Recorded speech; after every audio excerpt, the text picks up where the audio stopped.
Hi, everyone, and welcome to another edition of the Blitz Weekender. I am Willie Martin, also known as Mr. Will in some parts. July began cooler than normal, kind of comfortable. As of the 6th, we're back to normal again. 100, triple-digit heat, hot till probably the first week in October, which means the Texas State Fair will be right around the corner. We're now only in double digits and counting down Shark Week, college football, and pro football. Where training camps are concerned, right around July 19th is where all teams will start making their treks to their particular cities. If you're a Cowboy fan, we're talking about Oxnard beginning July 19th, and that will be a nice lead-in all the way to the Hall of Fame game, which I believe happens on August 4th, which will then lead up to the start of the regular NFL season. For Dallas, it'll be the Giants on September 8th here in Arlington. Oh, what a fight that will be, I am guessing. And quite an eventful July we've had already. The Dallas Stars showing their grit and their mettle, pulling out all kinds of stops to bring centers to come play for the Stars. 7-player trade with the Boston Bruins. We pick up Tyler Seguin and a few other key pieces at center. We give away Louis Erickson and two other young gentlemen who will get some playing time, namely Riley and Smith for Boston. Best of luck to them. Not to be outdone, we pick up Sean Horkoff, a longtime Edmonton Oiler, now going to be doing his thing here in Dallas, while we also say thank you to Philip Larson and wish him well heading out to where they do their thing at that palace or place they call the Rexall Arena. Jim Nill, all intent on bringing centers to Dallas. He did that. On the basketball side, the talk of Dwight coming to Dallas, that didn't happen. There is going to be a reunion of sorts with the other DH. I speak, of course, of Devin Harris. And ironically, he did speak about wanting to come back to play in Dallas at Dirk's Charity Heroes baseball game back on June 29th. 3 years, $9 million is what I'm hearing. And we also, and I thought this would happen, pick up Jose Calderon, 4 years for about $29 million. He will do nicely working alongside Dirk Nowitzki. Still holding out hope that we can pick up a guy like a Bynum or even Monte Ellis. We'll see how that goes. No word is of that, how that's progressing as of yet. Rangers on the road to finish out the first half of the season, if you will, before the All-Star game commences in New York, City Bank or City Field for the Mets, their stadium, July 16th. Finishing out a 4-game set with Baltimore this week. First 3 games, Texas took the first 2. They lost on this night 6-1 to the Baltimore Orioles, Buck Showalter's old team. Chris Davis has already matched his RBI and home run total for last year and a much higher average, so way to go there, the pride of Longview. Rangers looking forward to getting a 4-day break coming up on July 15th. Leading up to about the 18th. Yankees in town the week of July 22nd through 24th. You've also got CONCACAF Gold Cup semifinals action going to be going on throughout parts of the U.S. Here in Arlington on July 24th, 6 p.m., 9 p.m., 2 games.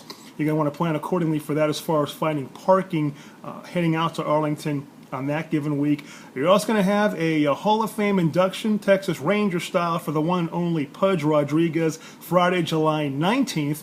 When Baltimore comes to visit Arlington for 3 games.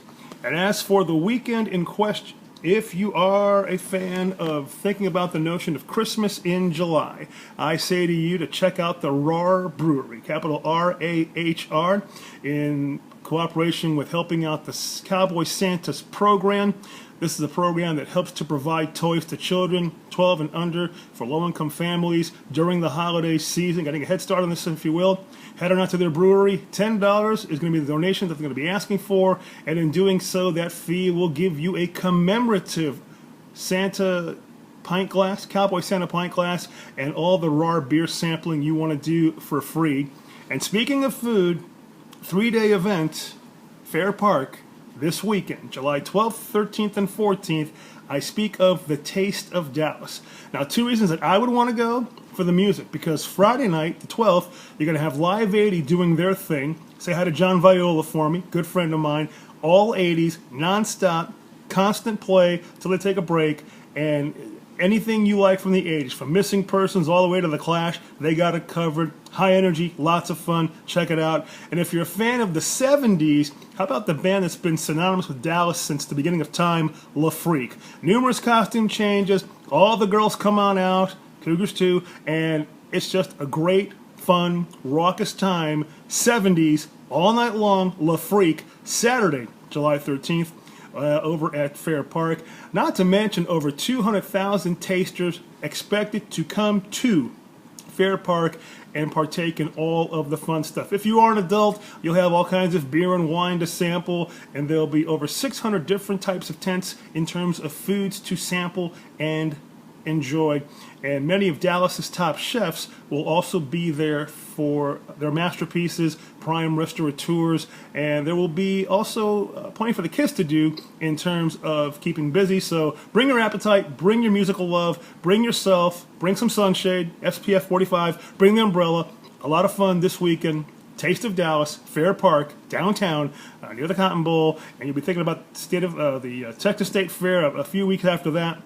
And then rounding things out, on Saturday, July 13th, you have got the one and only John Mayer doing his thing. He'll be performing. In fact, this young man who began doing his thing at age 13, been wowing audiences for a long time. He brings his act here to Dallas for a one-night stay. And careful, guys, he may try to woo your woman, so be sure you're behaving accordingly on that particular night. Quite the performer and very good at imitating other artists on guitar. Just a real amazing performer in his own right, and definitely worth the price of admission. So John Mayer on July 13th. As for the rest, I say keep reading below this video. The lovely Audra Stamp always has great recommendations for you to do on the given weekend. This one, July 11th through July 14th. And don't look now, but July 14th, also Bastille Day if you're a fan of history. Audra, take it away. To the rest of the Blitz Weekly staff, keep doing what you do. We got these available. Check it out. Talk to my friend Kelly Reed. Send him an email. kreed@blitzweekly.com. For Blitz Weekly, I'm Mr. Willie Martin. You can also find me on Fishbowl Radio Network on Fridays 3 to 5. Until next time, take care.